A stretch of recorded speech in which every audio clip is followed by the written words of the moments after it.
I'm giving off phantasmic vibes with my color scheme today. It's very Sorcerer Mickey. Hey gang, it's Mike, and I'd like to welcome you back to yet another video in the series of Mike's Cultural Exchange Program Journey thing.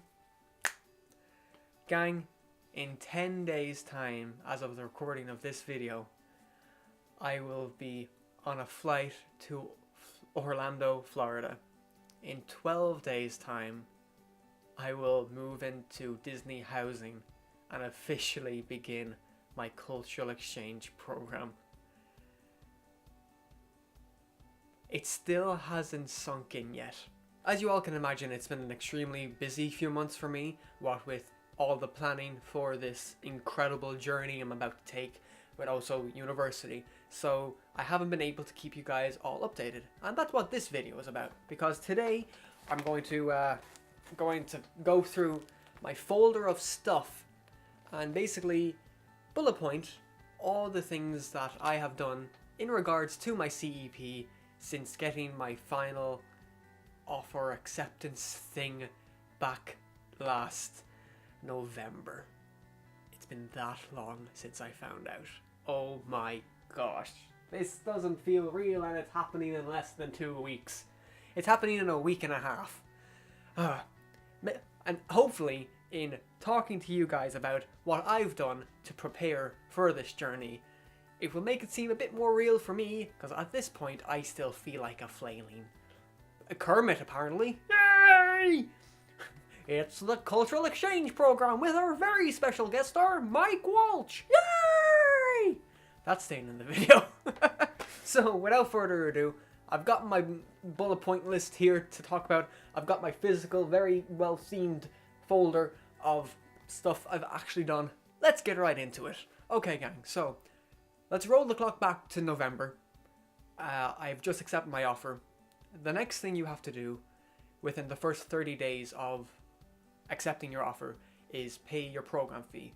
This is a mandatory, non-refundable fee of around $300 if memory serves me correct, and it basically ensures your participation. You will do all this through Dorms, the Disney on-site residential management, like onboarding site, and from this email that I'm actually reading off, the price was $355, so it is quite pricey, but it's just kind of, it's something you need to be aware of before you jump in. You will be spending money if you do get your offer.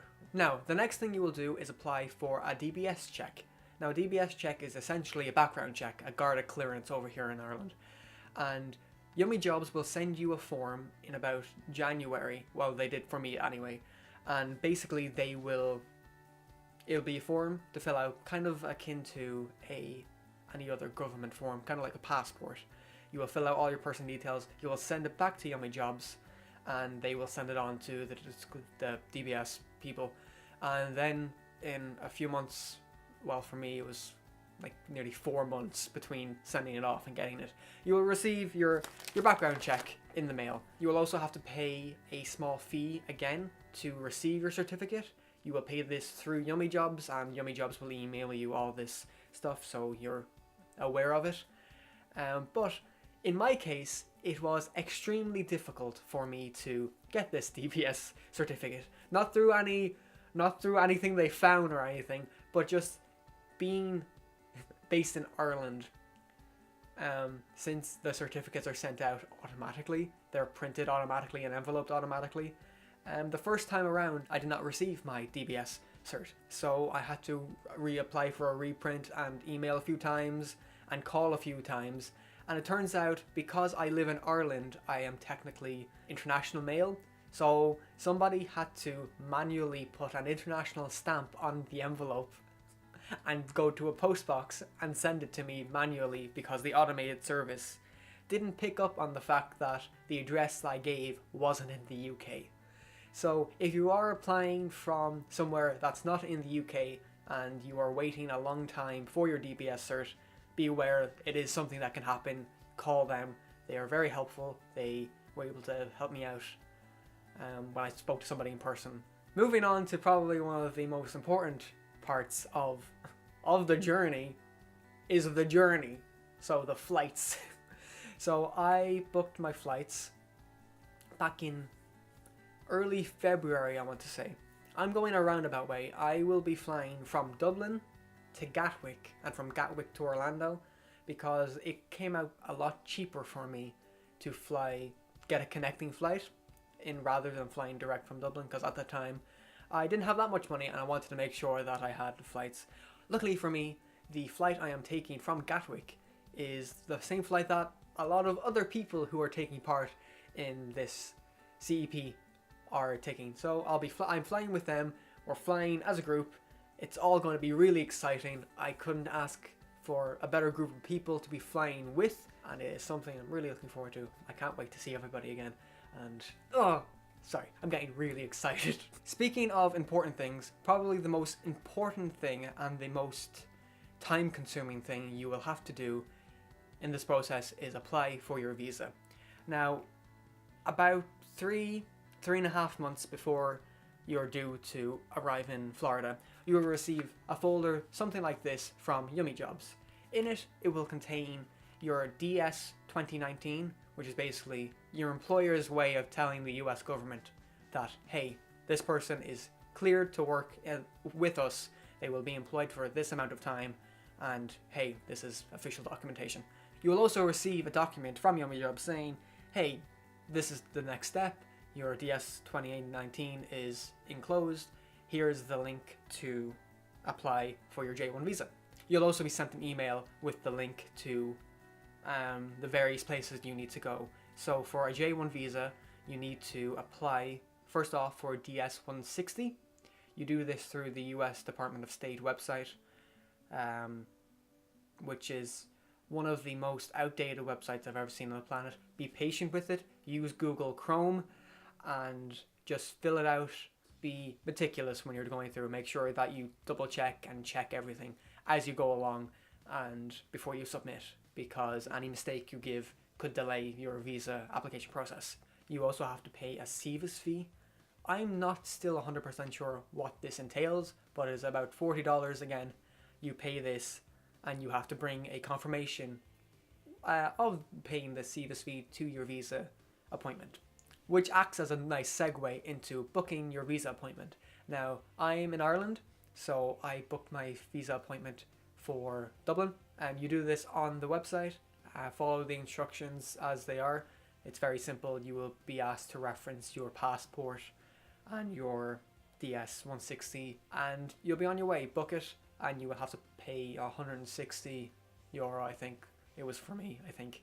Then it's time to go to the embassy itself, which can be quite stressful. Like I said, I went to Dublin. It can be quite intimidating, I'm not going to lie. But the people there, when I was there, were extremely friendly. They make sure that you have all the relevant paperwork, such as your DS 160, your DS 2019, your passport, your visa photographs, which is something I almost forgot to tell you.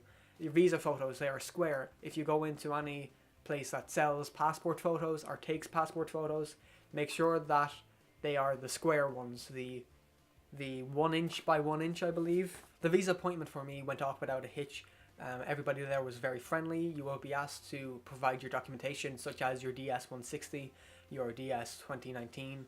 You will be asked to sign your DS 2019 while you're there in the presence of the person basically clearing you.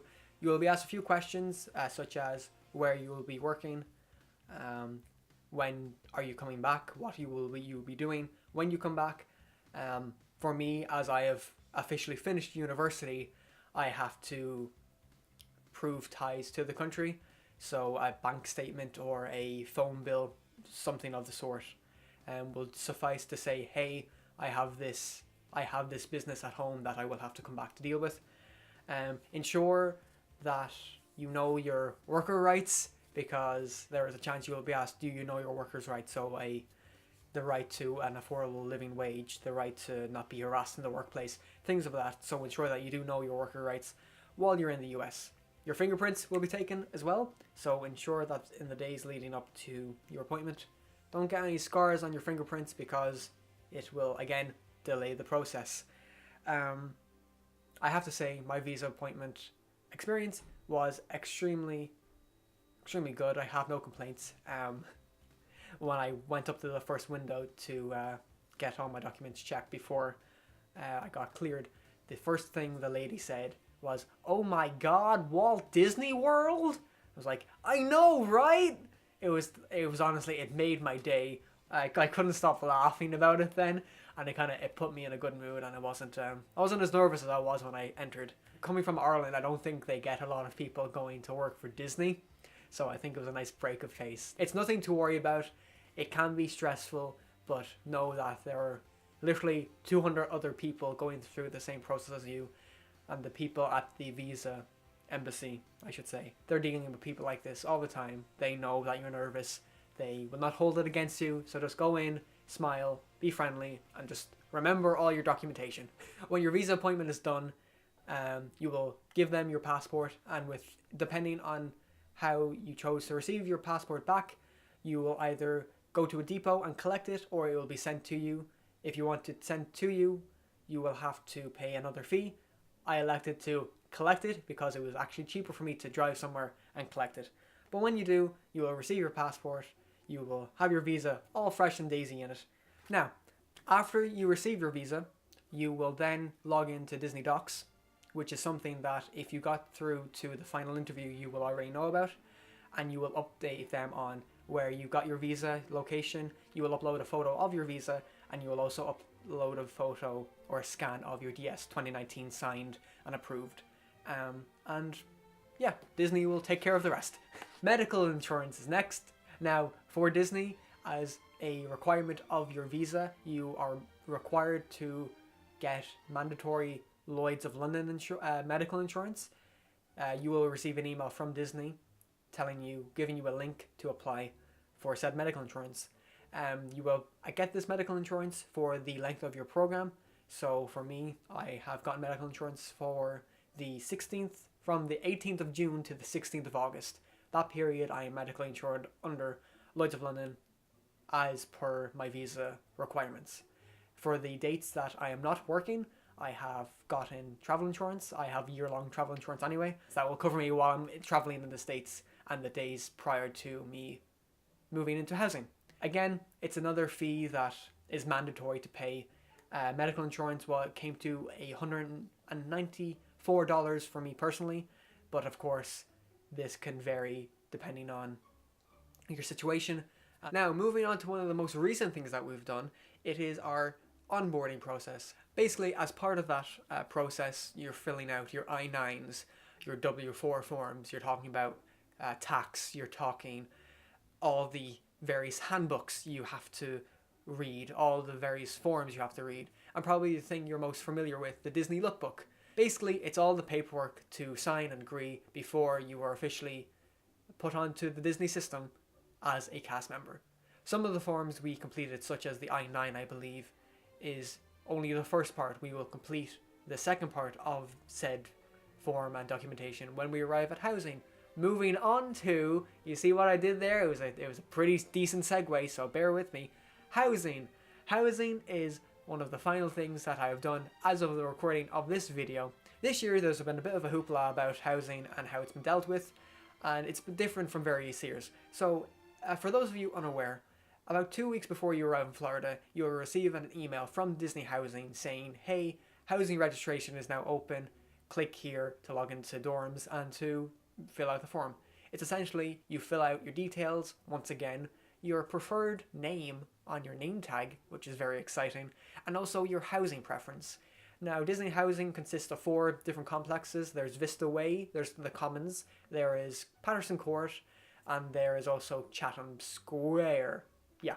And in previous years, people arriving on the CEP were able to group up with other people that they would like to live with and link with them, which essentially means you are telling Disney, hey, I would like to, if at all possible, be paired with this person. And you could do it with up to 4 people, I believe. That's all good. But this year, for some reason we're still unaware of, we were unable to pair or link with anybody. So that kind of threw everybody into a frenzy. So for the group that I was hoping to live with, we picked the same preference, i.e. we all made sure we put the same order of our housing preferences to maximize our chances. Also, me being 22, yes, believe it or not, I'm 22. I had the choice between picking a non-alcohol room and an alcohol room, but since people that I want to live with are under 21, I chose my preference to be under 21. So housing was a bit different this year. It could be different for you again, but that's how CEP's 2018 had to deal with it. No linking. You might have linking. I hope you do, because honestly, like I said, it threw everybody into a bit of a frenzy. Everybody's a bit on edge now because we don't know if we'll get to live together or not. But at the end of the day, housing is basically just somewhere to sleep at the end of the day. So it's not a big deal, but at the same time, it would have been nice to kind of further ensure if we can live together and stuff. Yeah. And with that, I think I've done bringing you up to speed on what I've been up to for the past few months. There are other minor things I could talk about, as in the education classes we could have, or seminars we could have taken. That was another whole mess on housing's part, but I won't get into that too much. A little bit bitter, but anyway. So, what's next besides waiting? Well, in the next few days, we are basically guaranteed to find out our itinerary, which will include where will we be living, what our schedule will be like for the first week or so in housing, for traditions and the like, and the most important thing, where we will be working, what our work location will be. And rest assured, when I find out, I'll make a video. Speaking of videos, I will also be making, I'll try my best to make a few videos up to the lead up. I'd like to make a video about packing, what I'm bringing with me in terms of video stuff, and also maybe sneaky look at some possible Disney bounds I hope to do. So look forward to that if you're looking forward to stuff. Now before I go, there is one more thing I want to show off. I received post just before I started recording this video, and it included my CEP hoodie, which I want to show off and pose for you a little bit. It seems to be the tradition that CEPs get hoodies for travel day and whatnot, and mine arrived today. I was actually hoping to record this video yesterday. I was waiting for post, but yeah. So if you excuse me a sec, I'm going to get out of this hoodie, and yeah. Ta-da! It's orange, right? This is lovely. I love it. I was debating whether to get one or not, and I'm really glad I did. On the front here, there's a Mickey hat. We did have an option to put our name underneath it, but at the time, I couldn't spare the extra few pounds to get my name on it, so I didn't. But that's okay. I don't really mind. It's bright orange. I'm not going to lose it anywhere, so don't worry. On the arm, there is cast member. If you can see that, this is a stretch. And on the back, there is a Mickey balloon, there is a Mickey ice cream, and there is Cinderella Castle with the words, Walt Disney World Cultural Exchange Program 2018. I really like this hoodie. It's... Remember at the beginning of the video where I said none of this felt real?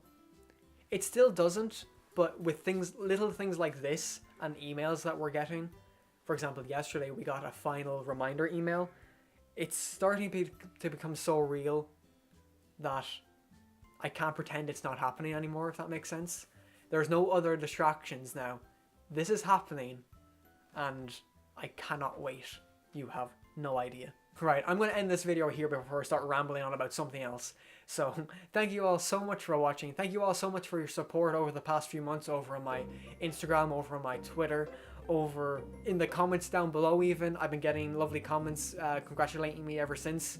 I want to know that I do read all of them, and all the support is really, really so much appreciated. If you want to follow me kind of more live, quote unquote, you can follow my Disney Instagram. All the links for my socials and all will be down in the description below. And with all that said, thank you all so much for watching once again, and I'll hopefully see you all in the next video. See you, gang.